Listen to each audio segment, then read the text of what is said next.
We got this race car track for our son for Christmas, and as we were putting it together, we got to step 2 and realized obviously it requires batteries, but we don't have any D-cell batteries. That's not exactly something we keep on hand.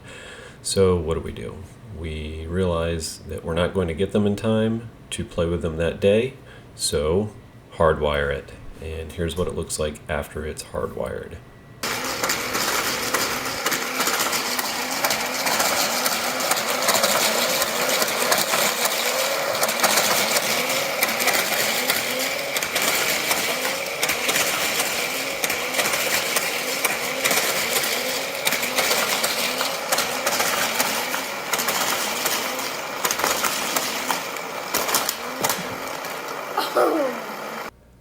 Okay, so we're at the battery installation step, and this is where I realized I don't have these D-cell batteries. But what I do have is a variable AC to DC adapter.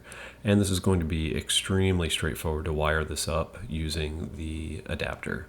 And what will we need? We need electrical tape, a screwdriver, kind of a small screwdriver, some bell wire, which is 20 gauge wire, and some fine wire strippers. The Solvay adapter that I have can be adjusted in steps from 3 volts all the way up to 12 volts.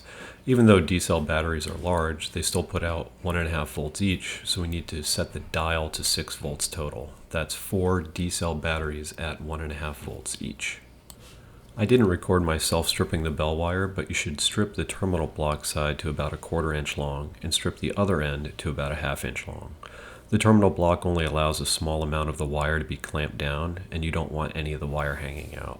I misjudged it when I stripped it, so I wrapped a little electrical tape around it because I'm lazy. In this case, and always, you should use the red wire to connect to the positive side and the black wire to connect to the negative side. Make sure you do not plug in the AC-DC adapter or the terminal block barrel adapter until all the connections are made and are securely taped down. Okay, now on the other end of the wire, you want to find the positive and negative terminals in the battery compartment. In this case, they're right next to each other on the closest side to the track. You can see here I've draped the stripped ends of the wires next to the terminals.